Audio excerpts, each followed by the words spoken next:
ma vie est la preuve que la sainteté n'est pas contre la richesse. Mes frères et sœurs, sachez ceci, que Dieu est fidèle. Homme de Dieu, ne sois pas découragé. Si c'est vraiment Dieu qui t'a parlé, je dis si c'est vraiment Dieu qui t'a parlé, garde la foi. Garde la foi, il n'a pas menti. Si c'est réellement la voix de Dieu que tu as entendue, je te dis que cela finira par s'accomplir.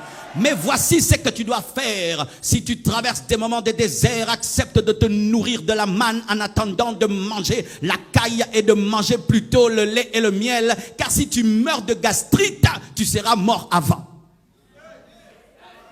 C'est ça souvent les problèmes des personnes qui ont la promesse. Le temps qu'elles s'accomplissent, ils tombent dans des gastrites, ils tombent dans des hypertensions, ils tombent dans l'incrédulité, ils jettent les promesses. Continue, continue. Même si on t'a promis le lait et le miel, mange en attendant la manne jusqu'à ce que tu auras le lait et le miel. Et habille-toi au goût de Jésus jusqu'à ce que tu t'habilles à ton goût.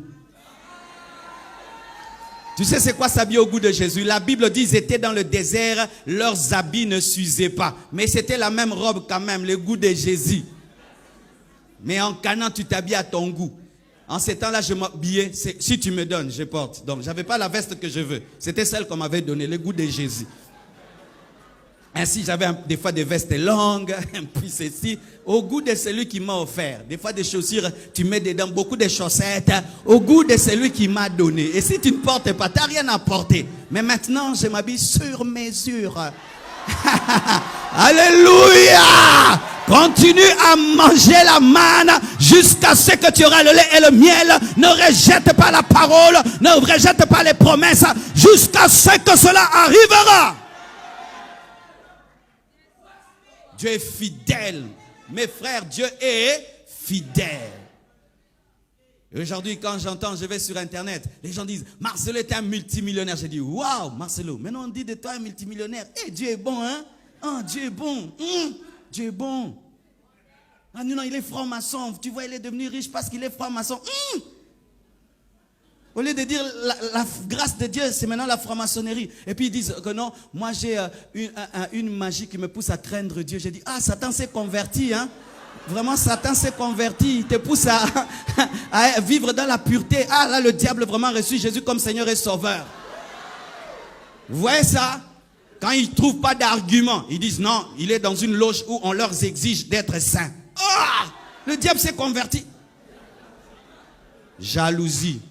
Jalousie, jalousie, jalousie. Il fallait aussi envier quand j'ai souffert. Il fallait envier aussi quand j'ai marché dans les moments difficiles, des temps difficiles. Il fallait aussi envier cela. Et où étiez-vous en ce temps-là pour dire que j'étais magicien? Où étiez-vous en ce temps-là pour dire que j'étais sorcier? Il fallait le dire en ce temps-là. Ça, c'est la jalousie.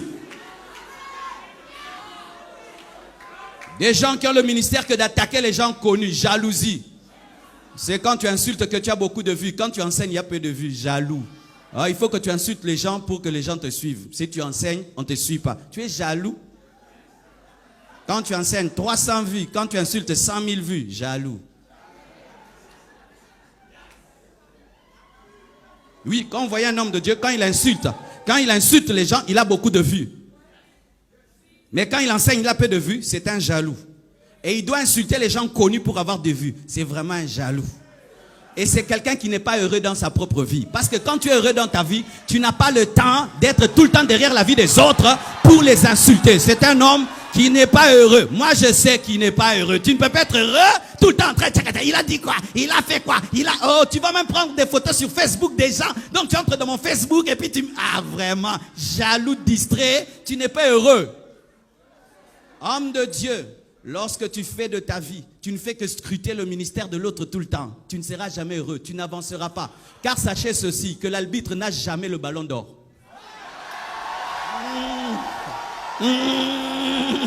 L'arbitre n'a jamais le ballon d'or. Il va te donner carte rouge, carte jaune, mais c'est Messi qui a le ballon d'or. C'est celui qui joue qui a le ballon d'or. C'est celui qui est dans l'action qui a le ballon d'or. Pas l'observateur, pas l'observateur. L'arbitre n'a jamais le ballon d'or. Si tu fais un ministère d'arbitrage, tu n'auras jamais le ballon d'or. Il est perdu, il n'est pas perdu, il est perdu, il n'est pas perdu. Carte est rouge, car c'est jeune spirituel. Quand est-ce que toi tu vas travailler? Toi aussi. Car tous ceux qui travaillent commettent des erreurs. Tout le monde qui travaille commet une erreur. Toi aussi viens ici parler. On va trouver des choses à dire. On va trouver, parler 2 heures du temps et ne pas commettre des erreurs. Oh. Hein. Alléluia. Ne tombez pas dans le ministère d'arbitrage. C'est Dieu qui va déterminer au dernier jour qui était vrai, qui était faux. Toi, sers Dieu. Reste dans ton couloir et va jusqu'au bout.